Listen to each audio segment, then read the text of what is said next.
I just feel like I've been around the block, ripping up fantasy stock, working around the clock. Look at the view from the top. Researching rookies a lot? No, I just be listening to pods. Yeah, one in particular, I'm just a messenger. Let me just pass on the rock. Browning, brunning, pruning, pronouncing ain't what he's doing. What he's doing is not losing, but infusing you with new things. And there's Dennis the Bennett, yeah. The man is a menace, yeah. Building a dynasty, some of the finest things. Promise you, you won't regret it. Sly as a fox, cultured in pop. Give him his props. Here is a thought, here is a box, and you cannot compare them at all. So don't even try. Careful with the news, but when you use a take, I take up Tony Fire. I mean Dyer, because anyone else is a huge mistake. Whoa, fantasy round table, fantasy round table, yeah. Fantasy round table. Come take a look at the crown, baby. Hey, fantasy round table, fantasy round table, woo. Fantasy round table. Come take a look at the crown, baby. Go. Hello and welcome to another episode of the Fantasy Football Roundtable Podcast. It is Tuesday and we are wrapping up Super Wild Card Weekend. We had 6 games over 3 days. It was a lot of fun. We also have a little bit of news, but Dennis, how did you enjoy a big weekend of football? Man, I'll tell you, I love watching football. It's the highlight of my week, and I'm really sad that it's coming to an end. I'm excited to dig into the rookie class and go deep diving into some dynasty stuff, but being bummed out because I picked Minnesota, but happy because I picked Houston. It was a roller coaster this weekend. Yeah, there were some really interesting results. Before we dive into that, let's take a look at some of the early news we got. It starts with some coaching news. The Patriots did indeed finalize a deal with Mike Vrabel. They become the first team to fill their head coaching opening. I think we thought Vrabel was probably going to be the selection there. A former Patriot, feels like he kind of fits the mold and the vibe there. That's who they've supposedly been targeting for a little while. What do you think of the hire? It could go like super fantastic, restore the roar kind of hire, or it could be just another in a long line of people that worked under Belichick. Now, I don't think Vrabel actually coached under him, but he played for him for quite some time. He's kind of hard-nosed, and he's in that Belichick mold. They let him bring in his own guy, though. He's not the general manager, but it seems like if who they got there, Elliott Wolf, it seems like if Wolf doesn't listen to Mike Vrabel, the guy he brought in is going to be sitting in that seat fairly soon. It's looking like Josh McDaniels is coming back to be the offensive coordinator. There's a lot of talk there. I don't know how I feel about that.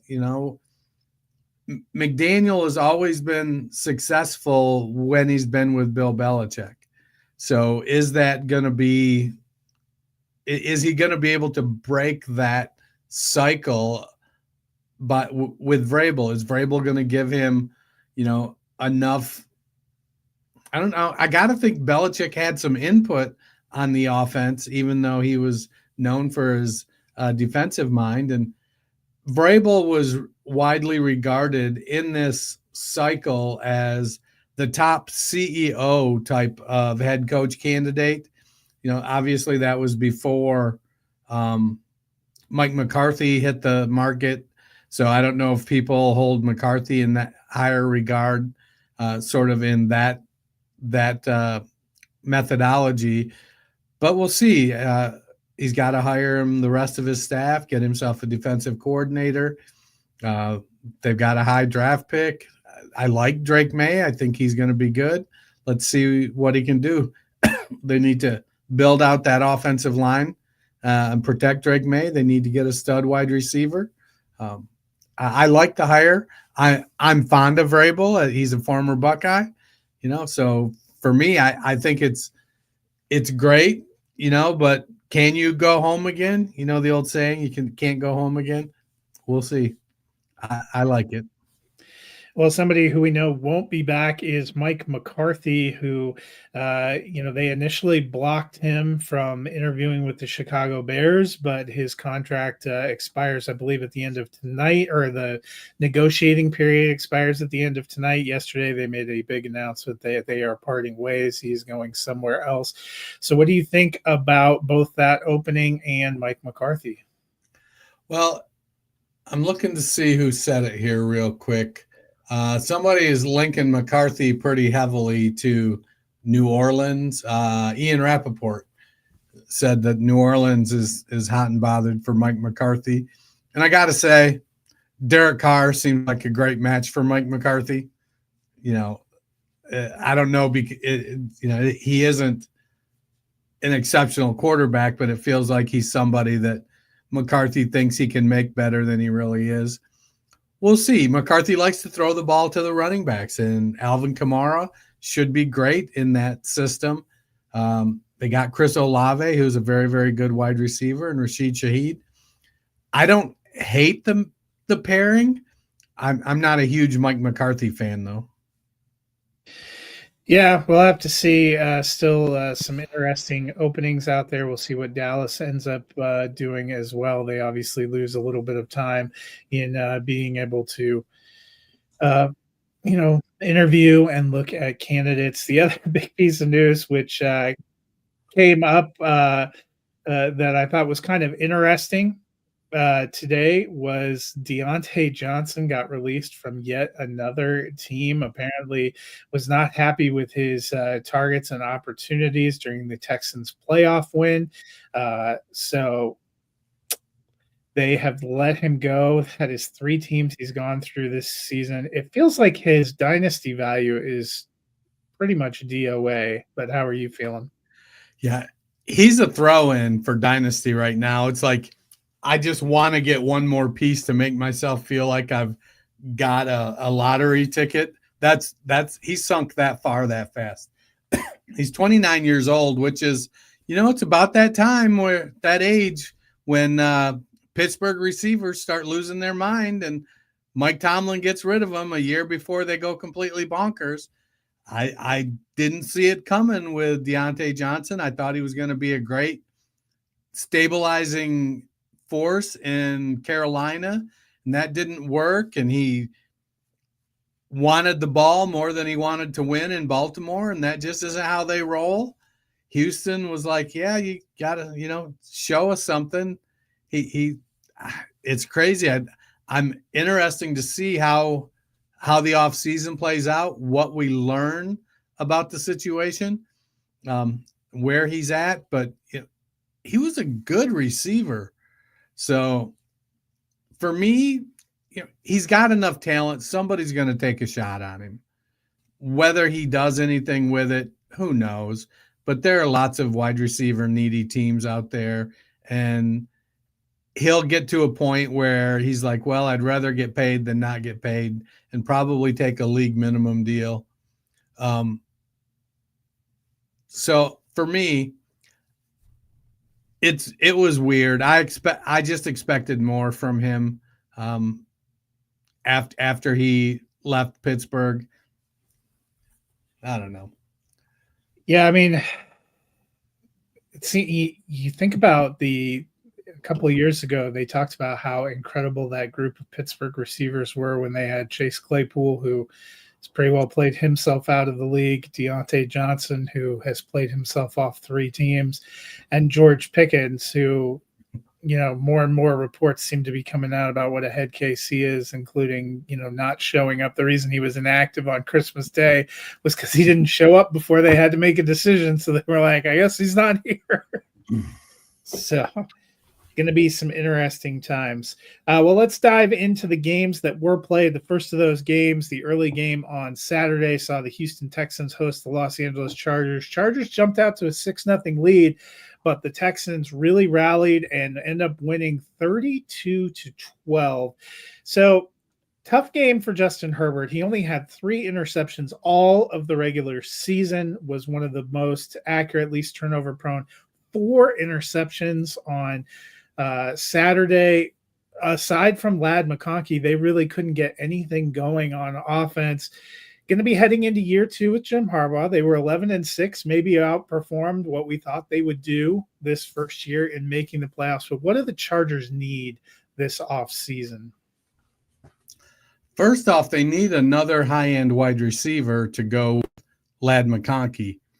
As good as McConkey has been, I think Justin Herbert's skill set warrants that he's going to have a couple very, very and very productive wide receivers.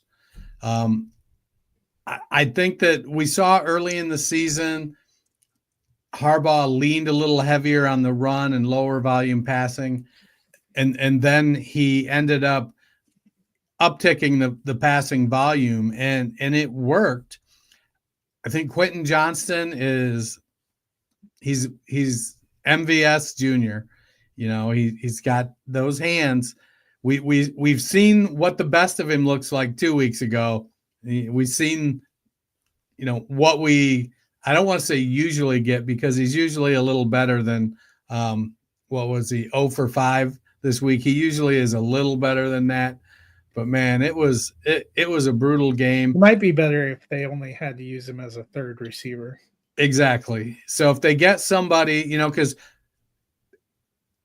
McConkey can play out of the slot. He's got the speed to be outside, so he can play in 2 wide receiver sets. You bring Johnston in, and maybe he's the slot guy, because we've seen he doesn't excel down the field contested catch. He's a short area, get it in his hands and let him run with the ball, get him on those short crossers and just let him fly. But they need to build that up. You know, they've drafted offensive linemen the last few years. I think they have 3 first-round picks starting on their offensive line. Their tight end room and their running back room is kind of nondescript. As much as I love J.K. Dobbins, I just think that they're gonna bring somebody else in. I don't think they're gonna hang their hat on a Hassan Haskins, Kamani Vidal duo. I think Gus Edwards is, you know, he's a good bridge guy for your first year. And I love how well Dobbins came back. He had a good season.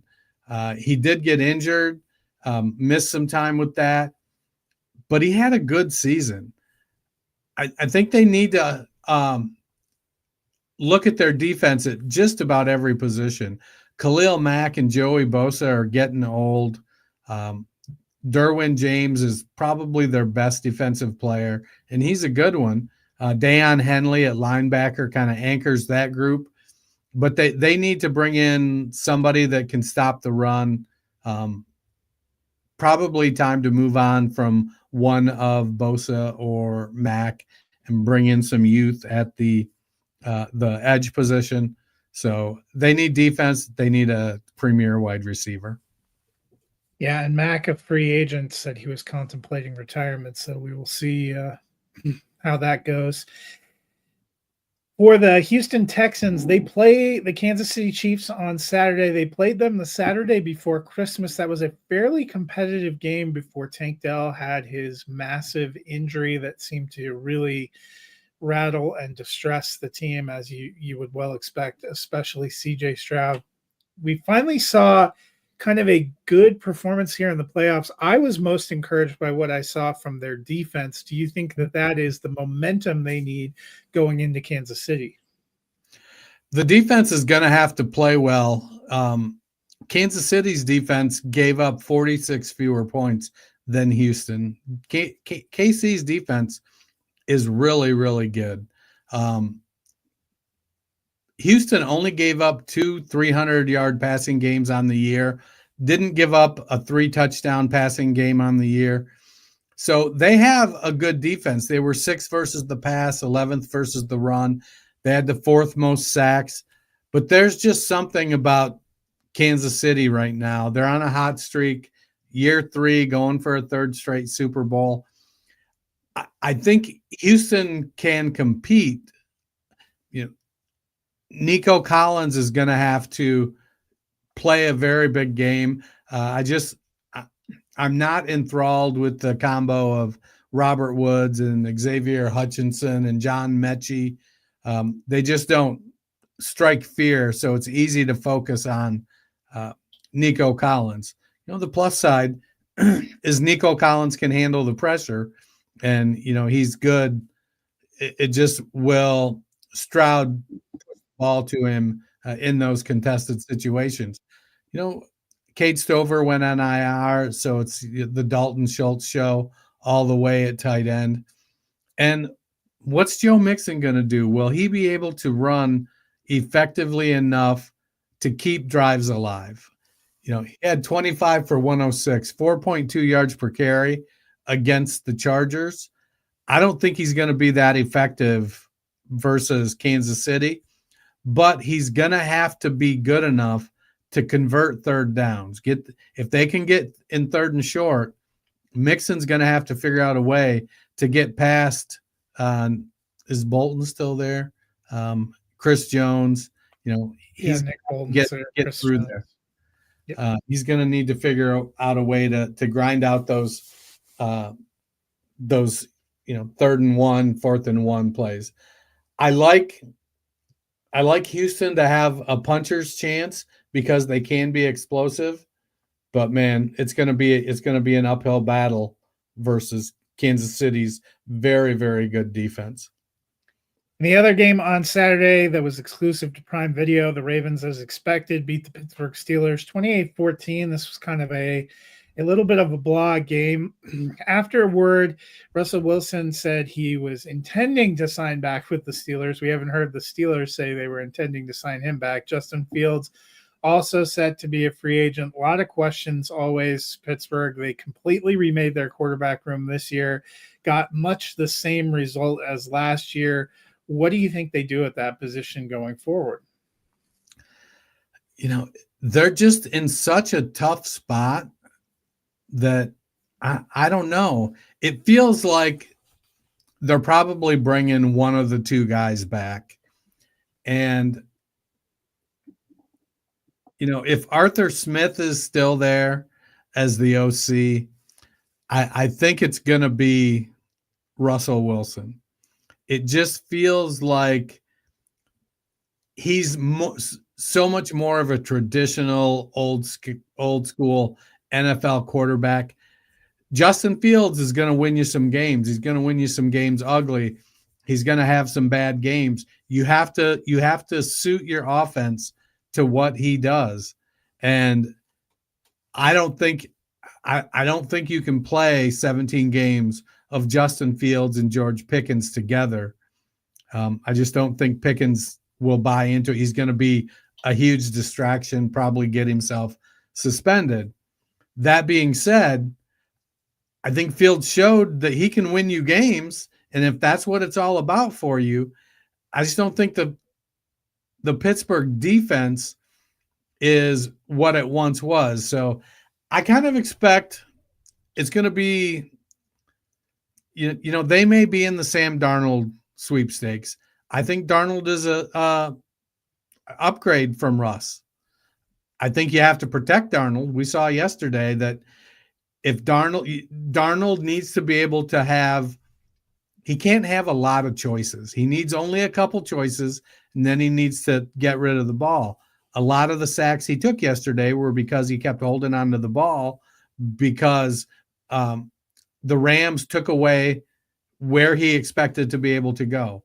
I think of the two, if it were me, I think Fields is the one I'd bring back because he gives you the most upside and he's going to be cheaper. I mean, Russell Wilson is just Kyler Murray without the rushing upside. Yeah, I mean, he can run. I don't know. I think we're going to have to see a little bit longer how this plays out, but Pittsburgh, definitely a lot of questions. I think you're right, too, the question of whether Arthur Smith is back. I can't really fathom, but he seems like he's somewhat of a popular candidate right now based on, I guess, his history with Atlanta and last year with Pittsburgh. So there's always going to be some big questions. We'll see how that all shakes out.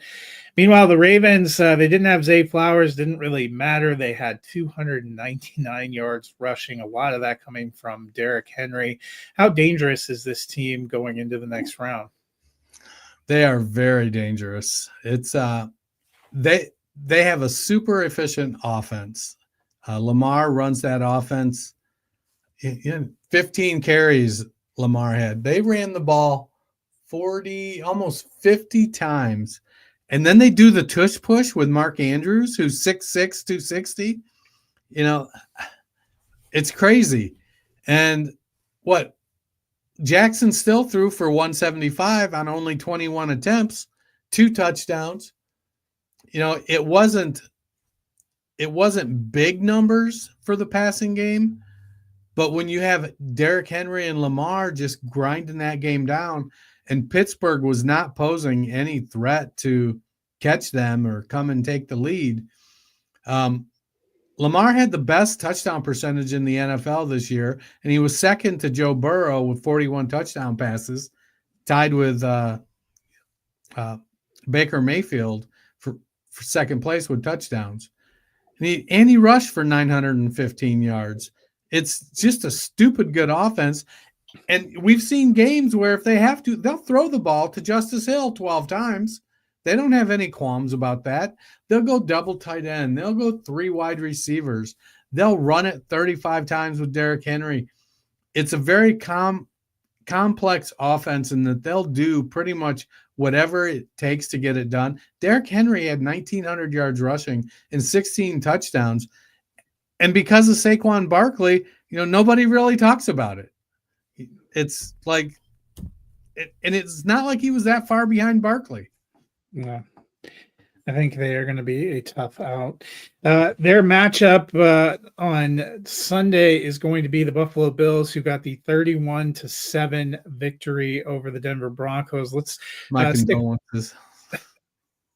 Let's stick with the Bills for a second. So the Bills, the number 2 seed, they're going to be hosting the Ravens. What is going to be a big key, you think, for them? So they're going to go as far as Josh Allen can carry them. They need to keep the ball. I think one thing I see sometimes is they can get a little bit too much 3 and out going on, short drives and putting the ball back. If the Ravens are eating up the clock, that can be dangerous. Now, the Bills are very explosive. James Cook has had a phenomenal year, scored a lot of touchdowns. I mean, Allen only threw the ball 26 times. He had 272 and 2 versus the Broncos.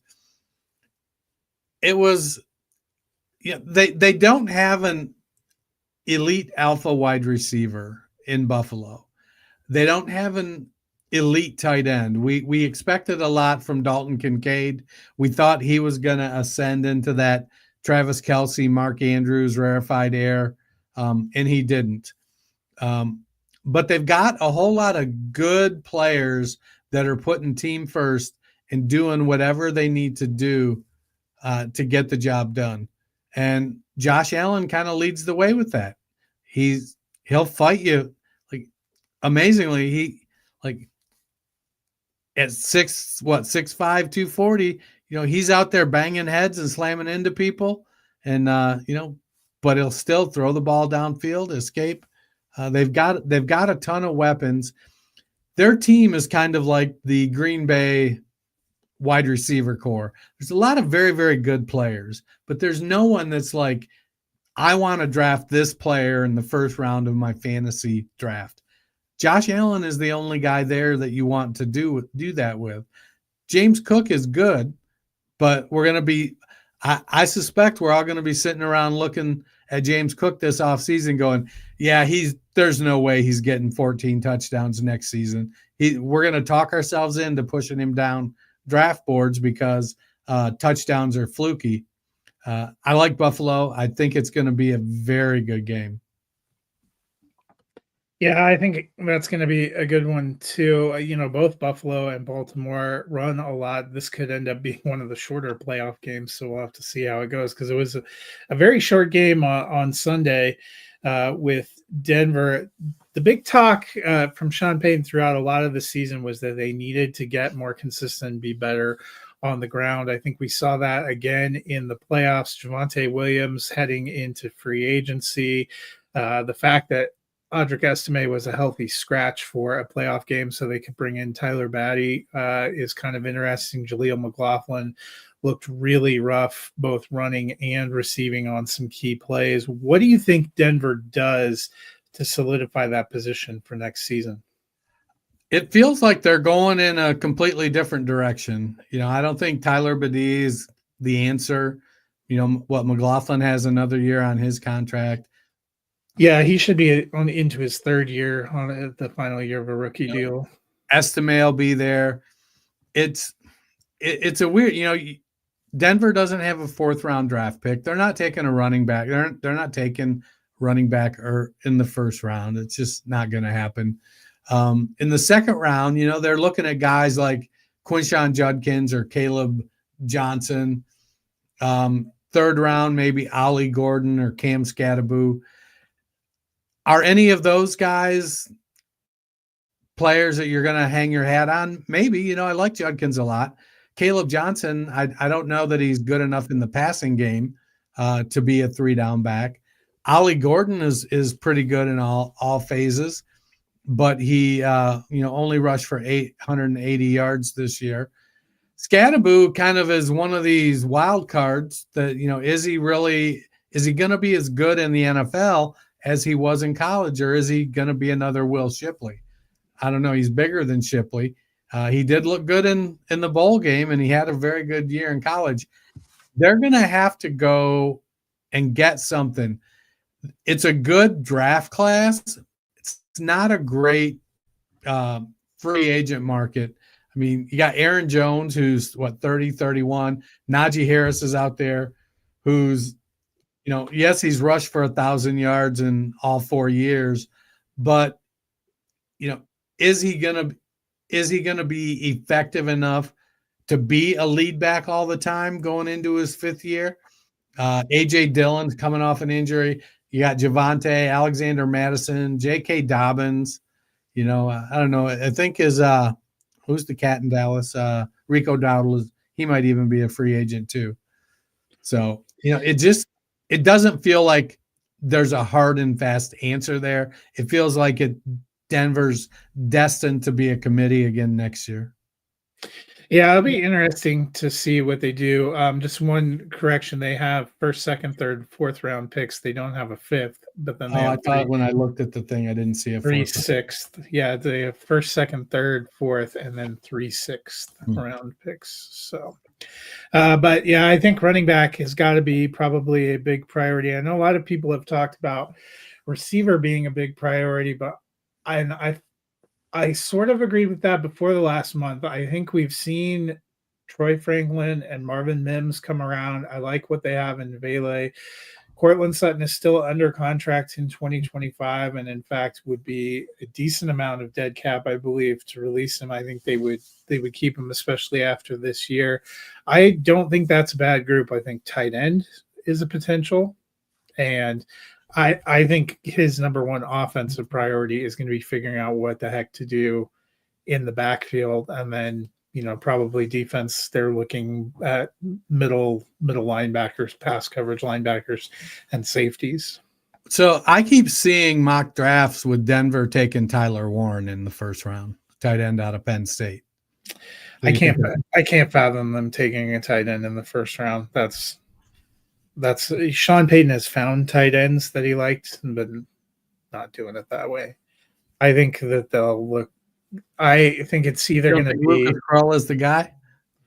No, but I'm not saying that they have a great tight end right now. I just don't think they're going to waste a 1st round pick on a tight end. I think it'd be more likely they'd take a running back in a 1st round pick than that they would go tight end, but we'll see. On to the 2nd game on Sunday, the Philadelphia Eagles hosted the Green Bay Packers, and the Packers were just never in it, from fumbling the opening kickoff to the rest of their turnover-plagued day. The Eagles cruised to a 22-10 victory.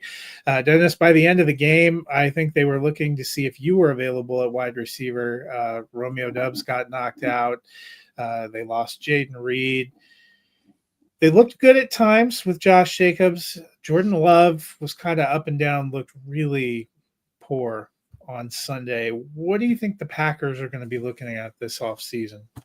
Well, to be fair, they did give me a call, but they didn't go for my sales pitch. I told them, look, I'm available. Just so you know, though, I'm old, but I'm slow. They said, no, we got that. We got that covered.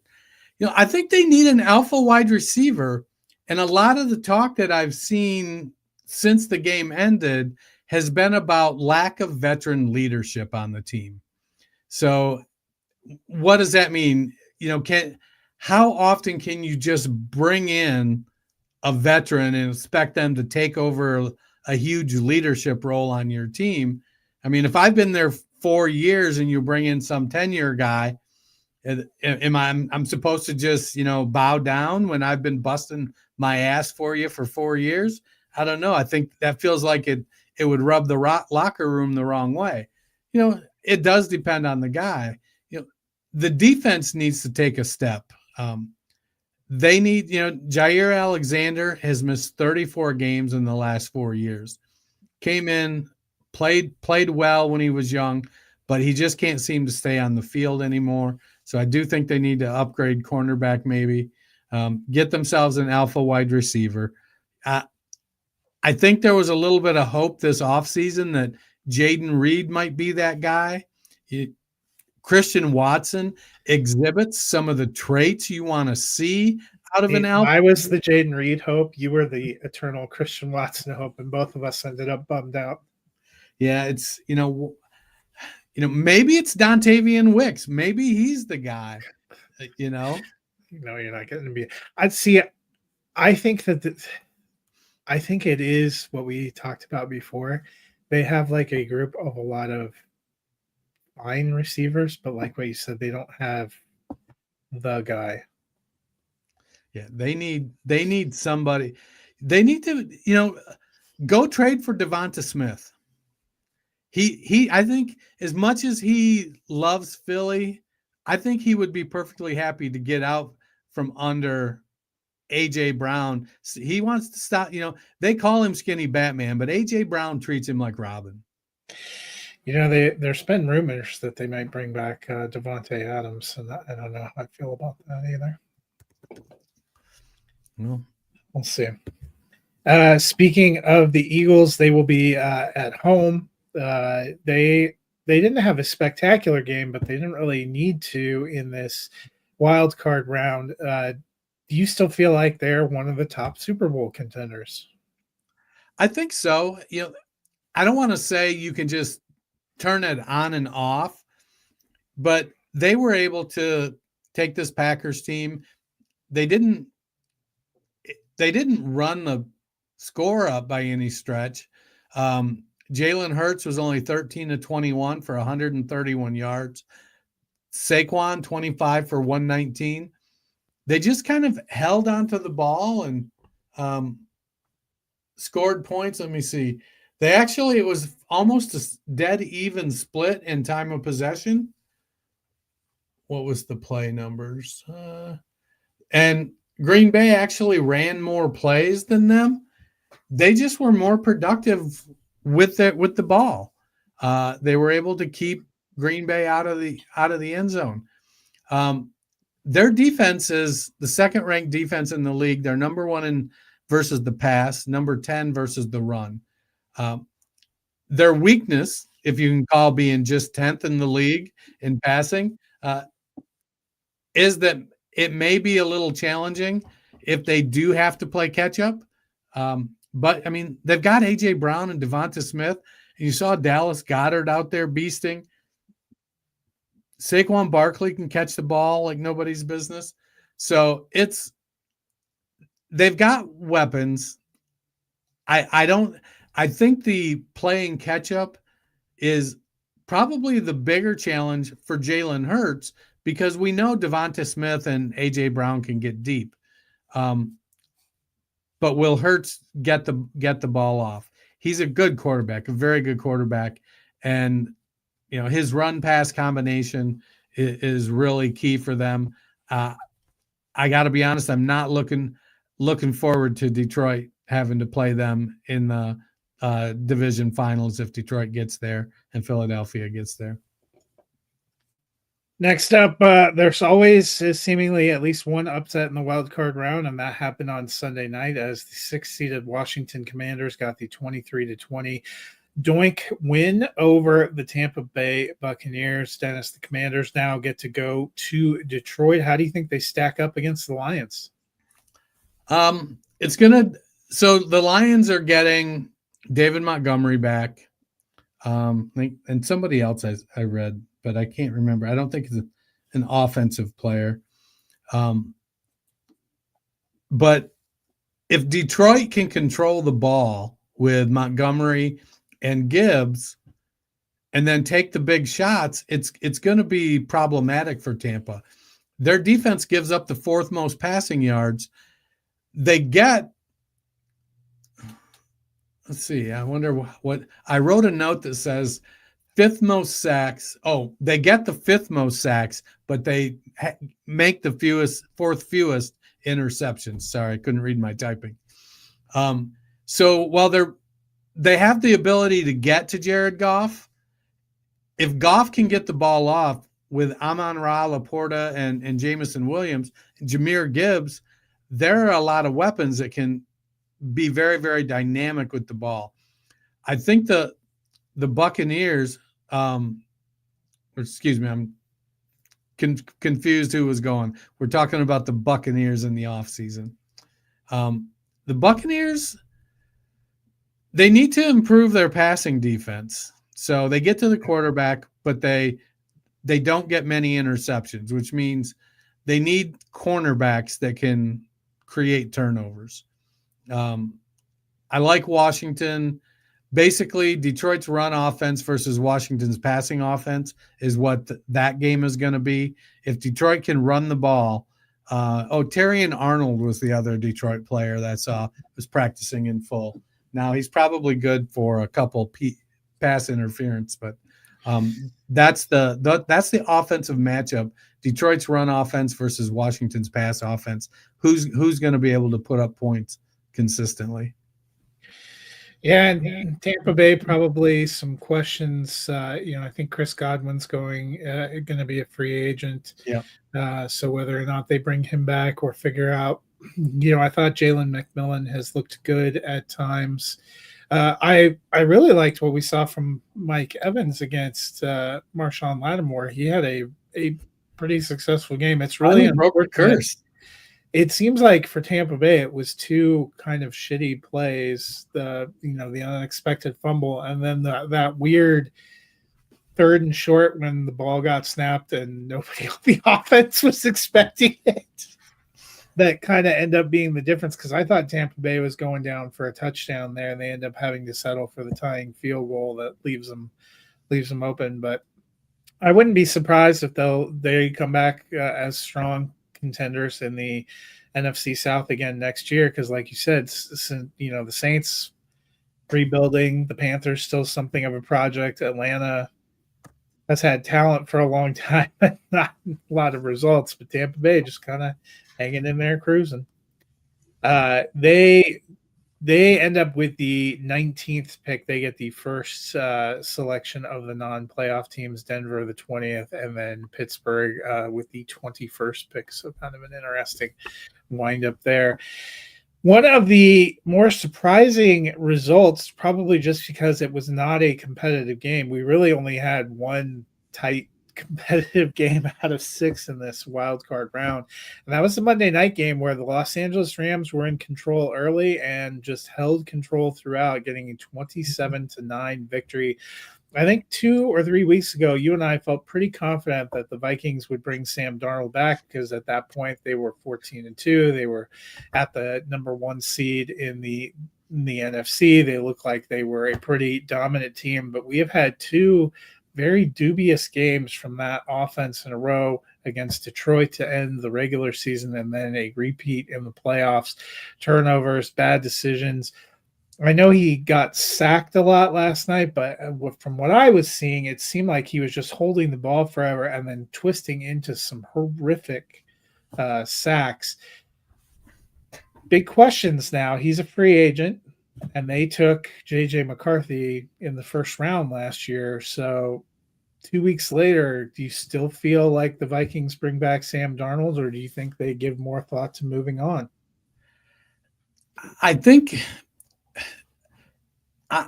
they'd like to bring Darnold back because Darnold is better than Nick Mullins.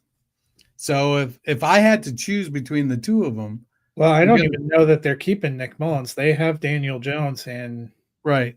Well, I think Darnold's probably better than Daniel Jones. I think it's kind of close. It's a debate. I don't know how hard you want to lean on JJ McCarthy. If they decide, because is Jones just signed for the rest of the year, right? So they're going to have to bring him. But I don't think that's going to be very expensive. So, he's going to be looking for a place to go start. And he's going to probably have to go the rehab route like Darnold did and Baker did. And but he may, who knows? Las Vegas may not be able to get a quarterback. They may be willing to bring Jones in, whoever their new leadership team is there. It looked a lot like Darnold was like, I'm going here. Here's my first option, my second option. We've been playing so good that I don't have to worry about anything after that. And the Rams were like, we got them both. And then he would have to go somewhere else. And that's where he was spinning away and trying to get out of there. And they just put so much pressure on him. And they weren't blitzing a lot. They were getting there with 4 guys. The Rams defensive line was just kicking the butt of the Vikings offensive line. And you're right. A lot of those sacks were because Darnold held onto the ball. And part of it was because, they just shut down the early reads and he wasn't able to there was too much pressure on the opposite side where he had to go to those later reads for him to just get over there. And because he couldn't make a couple plays early to pull that defense back a little bit, they just kept coming and coming and coming, man. And it was brutal. They gave him a whooping. I think I'm with you. Like they wouldn't mind. I think they wouldn't mind having Darnold back. But he was a great value for them this year, 1 year, $10 million deal. I think somebody's going to offer him more years and more money than what Minnesota wants to do. And I honestly think after the last 2 weeks that they will give a look at seeing what they have in there, because they took McCarthy. Wasn't he was picked 10 or 11? Yeah. I mean, that's pretty high in the first round to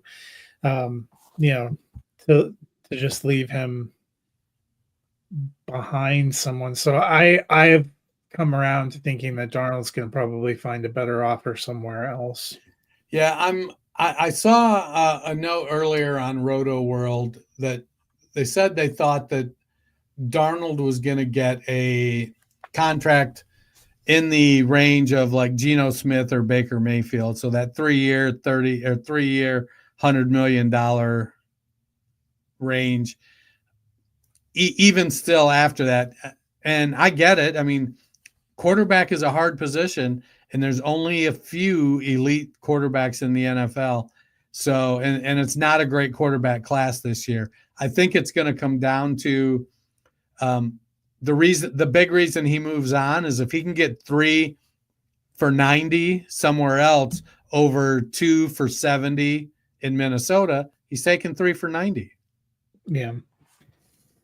Meanwhile, the Rams actually played the Eagles during the regular season. It was a 37-20 fairly convincing victory for Philadelphia. The Rams looked really fierce on both offense and defense last night. What do you think they need to do as they get ready to go to Philly? I think they just need to keep doing what they're doing. They protected Stafford very well. What they gave up 2 sacks. Andrew Van Ginkel can be a beast. He's had 2 or 3 pick sixes or fumble recovery 6s this year. Jonathan Greenard gets after him. Ivan Pace is a terror at at the linebacker position.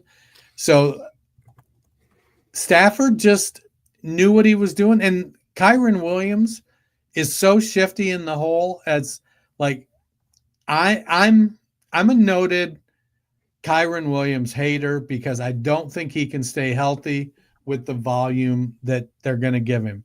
So we're 2 years into that volume now. If I'm rostering Kyron Williams in Dynasty, I'm sweating it. If I'm competitive, if I think I've got, like, if I won it this year and I'm going into next year, it's going to be hard to move off of Kyron Williams because he's playing so well. But his passing down work, a lot of that disappeared this year. I just think that Matt Stafford, if they can keep him healthy, you got Puka Nacua, and despite only having one target, Cooper Kupp is still a pretty phenomenal player. I mean, Stafford threw the ball only 27 times. It wasn't a game where they had to do a lot of work. Is this the one that had the? No, that was the time of possession was fairly evenly split. Actually, the weird thing about this game, Minnesota had 20 more plays than Los Angeles in this game. Yeah, they couldn't do anything with the ball. It was kind of sad to watch. Yeah, sometimes it was tough because I think by and large the public is rooting for Sam Darnold. He's been a punchline, but he's hung in there. He's worked hard, and he was having such a good year. Like, if he had lost 23-20 like Baker did, I think we'd all be like, you know what? He gave it the old college try. But, man, he took, 7 sacks or 9 sacks? 9. Yeah. It just was brutal. Yeah, not great. Well, that'll do it for our wild card weekend wrap up. We will be back on Friday. We'll be looking at the divisional round and any news. But Dennis and I are going to start talking a little bit of dynasty activity. Talking dynasty leagues are rolling over and you're starting to look at what you might want to do. We're each going to give 5 veterans that we would move on from this off season. So it'll be interesting to see what we come up with. That should be a lot of fun because there's only 4 games, so previewing it shouldn't take a ton of time. Got to fill some space. Well, it's time to start looking at those rosters. You've had a couple of weeks to digest how the season went down, so now it's time to go back to work. So, speaking of which, if you have kind of a long week of waiting for football to resume, what can the people do? Go to their favorite podcast platform, hit that search bar, type in the Fantasy Football Roundtable podcast, give us a like, a subscribe, put us in your ears. There's hundreds of shows out there. Go back, find some old takes, expose us. That's exactly what I'm looking forward to. Well, that'll do it for us today. We will see you on Friday. Until then, have a wonderful week.